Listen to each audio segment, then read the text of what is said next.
50 Cent says that 1090 Jake found paperwork that proves Big Meech allegedly snitched.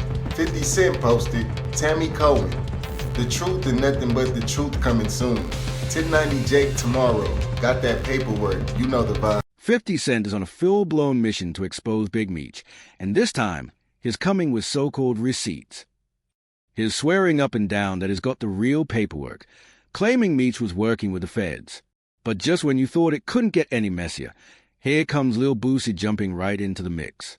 He made it loud and clear he's not vibing with how Lil Meech is handling the fire that's burning around his father's name. Boosie said straight up, "My dad looked out for a lot of people, and 50 ain't do half of that." He even added that if anybody came for his pops the way 50's coming for Big Meech, he would have snapped, no hesitation. And apparently, Lil Meech caught that message loud and clear, because instead of throwing shade back at 50 online, he decided to make a move that spoke way louder than words. No long Instagram rants, no interviews, just straight action.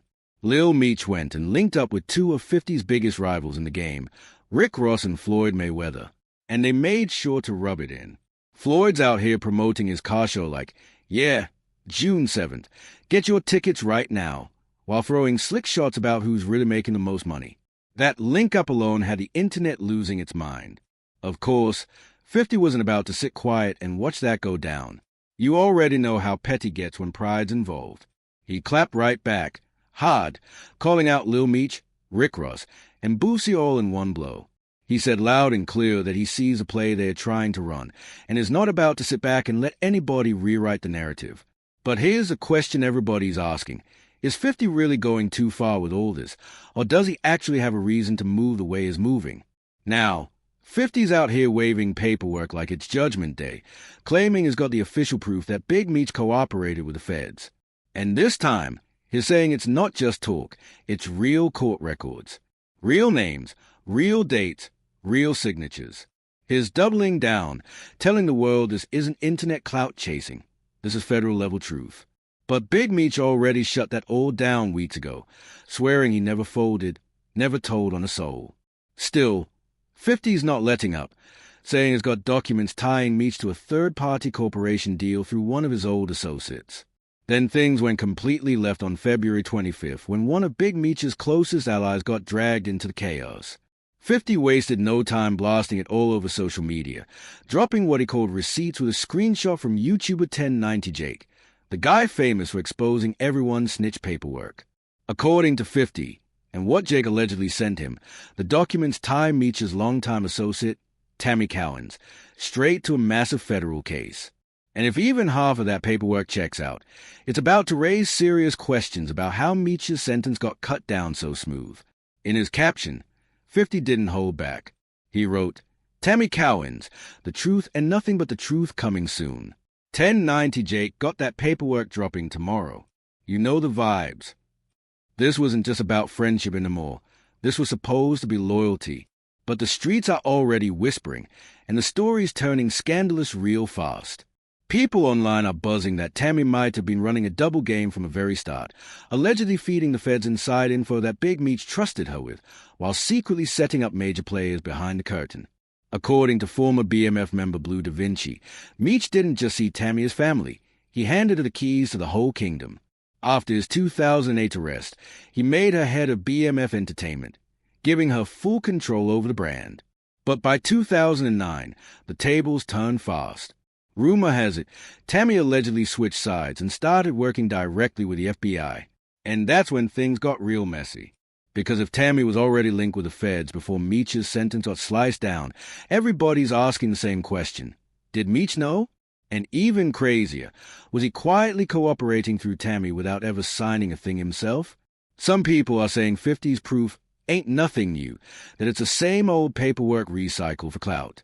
But with 50 promising to drop even more documents soon, nobody's ready to look away. Sharp-eyed fans caught one major detail, though. Nowhere in those receipts does it flat-out name Big Meech as an informant. Not once. Just because Tammy might have been cutting deals and Meech's sentence ended up getting chopped down doesn't automatically mean he was sitting with the feds himself. See, that's where it gets sticky. In the federal system, someone can benefit from cooperation without even knowing it happened. It all depends on how deep the betrayal ran. The first route is simple, a sworn affidavit or full cooperation agreement. That's when an informant openly helps a case, signs papers, and testifies to get someone's sentence reduced. Everyone involved knows exactly what's happening. But then there's a dark side, the one no one wants to talk about. It's called third-party cooperation, and that's where things turn grimy. That's when an associate, like Tammy, feeds the feds info that either accidentally or intentionally helps someone else. The wild part, the feds can still reward that person with a lighter sentence, even if they never signed anything or had a clue. And that's exactly why this whole Big Meech situation lives in a gray area. If Meech never sat down with agents, never inked a deal, never gave consent, technically, you can't call him a snitch. But if Tammy's backdoor deals did help his case, the question becomes unavoidable. Did Meech know, or was he being played the whole time? Now, 50's taking this way further, claiming Meech didn't know what was going down, and that he passed sensitive info to Tammy, who then slid it straight to the feds. But when you actually look at the paperwork, that part ain't nearly as solid as 50's making it sound. If Tammy really was moving rogue behind Meech's back, calling him a snitch might just be a wild reach. Still, instead of backing off, 50's dragging everyone into the storm, putting people on blast just for not siding with him. One of the main names he threw shade at? Boosie. And that's all because Boosie decided to speak up right after Lil Meech stepped into the drama himself. After 50 went online calling Big Meech a rat and tossing the whole Flannery family under the bus, Lil Meech decided he'd had enough. He hit 50 directly with a text, and just like that, the message went viral across the internet. Lil Meech wrote, "They just told me you unfollowed me on Instagram and now you managing Skilla Baby with Rocket when I'm the one who brought him to you in the first place. You didn't even know who he was back then. Now you acting mad at me like I'm the enemy. I can't believe this. Man, I always showed you love and loyalty. I'm human. I go through my own stuff, but I never flipped on you." Lil Meech finally decided to clear the air about his pops linking up with Rick Ross, the move that started this entire circus in the first place. According to him, it wasn't about loyalty or betrayal, it was strictly about survival. In Lil Meech's own words, F Ross Ross, but he gave my dad some bread so he could pay his bills until the next season kicked off. He told fans the internet was blowing everything out of proportion, saying, "You know me, in real life, this ain't even like that." But 50? He wasn't trying to hear any of it. He came back cold and ruthless, cutting Lil Meech's role on the BMF show with no warning, no mercy, and no second chances.